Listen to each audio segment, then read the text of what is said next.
You know, revenue operations is supposed to be the strategic engine of a company's go-to-market team. But let's be real for a second. How much of your week is actually spent on strategy? We're about to look at a new kind of technology that could completely flip that script. 80%. Just let that number sink in. That means for every 5-day work week, 4 of those days are just gone, lost to the grind of data cleanup, spreadsheet rustling, and just putting out fires. I mean, imagine what you could do if you got all that time back, every last bit of it. So, what if you could reclaim all of that time? What if the whole manual burden of RevOps could be just eliminated? I know, it sounds a little like science fiction, doesn't it? But it's actually the core promise of a whole new architectural approach. And this is where the autonomous RevOps agent comes into play. Now, let's be super clear here. This isn't just another dashboard or some fancier automation role. Nope. We are talking about a fundamental shift in architecture, moving from a world where you do the work to one where the system actually works for you. Okay, so what in the world is an autonomous agent?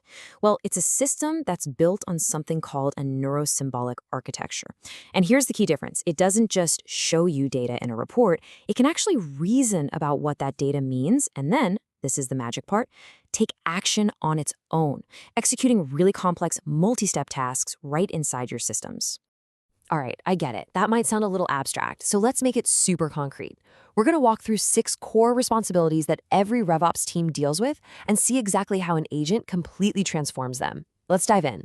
First up, pipeline hygiene, the dreaded manual data entry that everyone loves so much.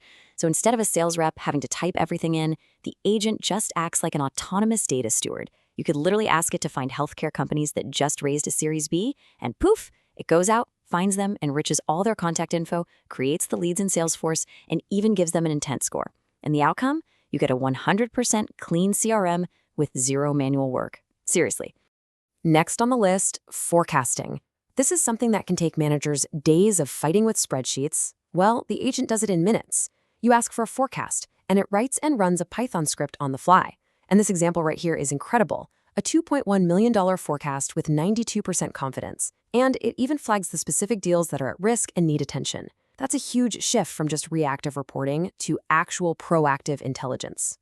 We all know RevOps is the connective tissue between teams, right? But those handoffs, that's where deals go to die. The agent automates this whole mess. So during a trial or a proof of concept, it can keep track of technical questions, draft responses based on what's worked before, and even schedule the right engineer for the call. And the bottom line here is insane. You can shave weeks, an average of 15 days off your deal cycle just by getting rid of all that manual back and forth. Let's be honest, every CRM has a data graveyard full of closed lost deals. An agent turns that graveyard into a gold mine.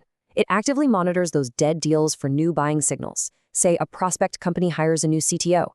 The moment it spots that, it automatically drafts a super contextual email that references their past evaluation. This can reactivate millions in pipeline, all without having to add more headcount. Okay, next up is the deal desk, where drafting proposals and RFPs can be a massive time sink. The agent basically acts like your 24/7 assistant.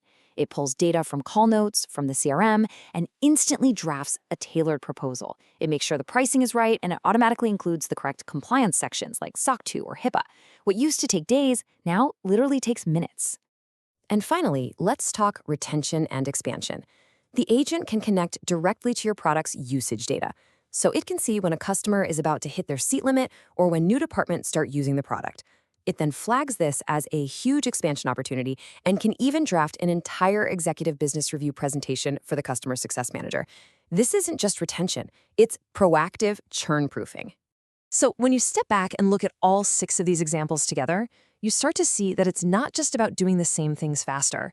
This is a complete fundamental shift from a world of manual burdens to one of truly autonomous intelligence. And this table just illustrates the difference perfectly. I mean, look at this. The 2 hours a day an SDR spends on lead enrichment, it becomes 100% autonomous. That 3-hour weekly forecast audit, it's now instant. Those painful quarterly CRM cleanup sprints, they become a continuous, always-on process. The contrast here is just so stark, and it touches every single core function of RevOps. So this all leads to a really important question, right? If the agent is handling all of this tactical work, what does that mean for the future of the RevOps role itself? Well, the answer isn't about replacing people. It's actually about elevating them. By automating all of that endless tactical grunt work, this technology frees up the human experts, you, to focus exclusively on what you do best: high impact, long term, go to market strategy. So, I'm going to leave you with this one question to think about. When that 80% of manual work just vanishes, what does a RevOps leader become? What kind of new value can you create when you're finally free to operate as the true strategic architect of the business?